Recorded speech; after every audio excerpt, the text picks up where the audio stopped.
السلام علیکم، کیا حال چال ہے آپ کا؟ امید کرتی ہوں آپ سب ٹھیک ہوں گے، خیریت سے ہوں گے۔ Welcome to stories world. میں جو آج آپ کو واقعہ سنانے جا رہی ہوں اس کا نام ہے بنی اسرائیل کے ان افراد کے قتل کی توبہ۔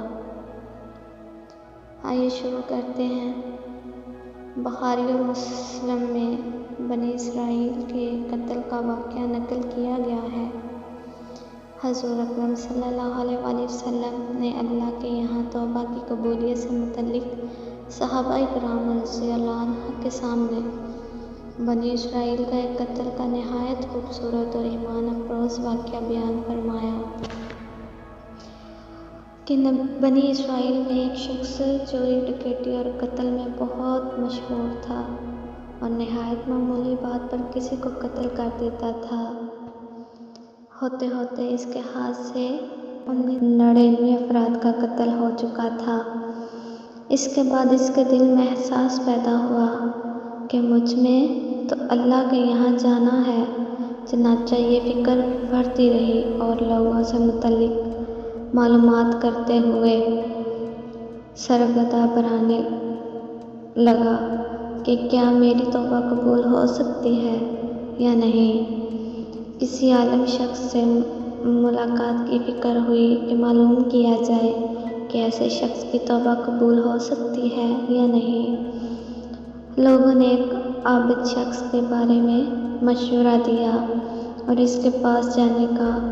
اس شخص نے اس کے پاس جا کر مسئلہ معلوم کیا کہ کیا میری توبہ قبول ہو سکتی ہے اور کیا میری مغفرت بھی ہو سکتی ہے، جبکہ میں نے 99 انسانوں کی جان لے چکی ہے۔ تو اس عابد کو مسئلہ معلوم نہیں تھا، تو اس نے اپنی عقل سے کام لیا کہ جو آدمی 99 انسانوں کی جان مار سکتا ہے، اس کی مغفرت کہاں سے ہوگی۔ چنانچہ اس نے کہہ دیا کہ تیری توبہ قبول نہیں ہوگی۔ تو اس شخص نے غصہ اور جلال میں آ کر اس کو بھی قتل کر کے 100 پورے کر دیے کہ جب میری توبہ قبول نہیں ہو سکتی تو لاؤ تجھے بھی ختم کر کے 100 پورے کر دیتا ہوں۔ چنانچہ اس نے 100 پورے کر دیے، مگر اس کے دل میں تڑپ باقی تھا، میری مغفرت کی کوئی شکل ضرور ہوگی۔ اسی لیے اس نے لوگوں سے پھر معلومات کا سلسلہ جاری کر دیا۔ زمین میں سب سے بڑا عالم کون ہے، اس سے جا کر معلوم کروں گا، وہی صحیح مشورہ بتا سکتا ہے۔ آخر لوگوں نے اس کو بتایا کہ فلاں جگہ ایک عالم رہتا ہے، اس سے جا کر معلوم کرو۔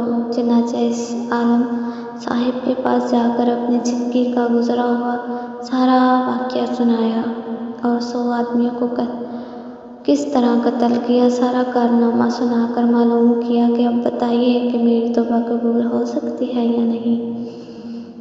کیا اللہ کے ہاں مجھے بھی گناہ گار کے لیے بھی مغفرت کا کوئی خانہ ہے؟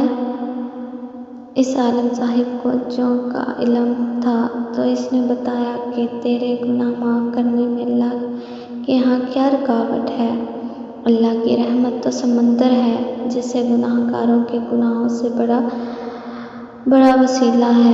چنانچہ اس عالم صاحب نے مشورہ دیا کہ فلاں جگہ سفر کر کے جاؤ، وہاں کچھ اللہ کے بندے رہتے ہیں، ان کا مشغلہ صرف اللہ کی عبادت ہے، ان کے ساتھ مل کر اللہ کی عبادت کرو اور نادم ہو کر اپنے گناہوں کی معافی مانگو، انشاءاللہ اللہ تعالیٰ تمہیں مغفرت دے گا۔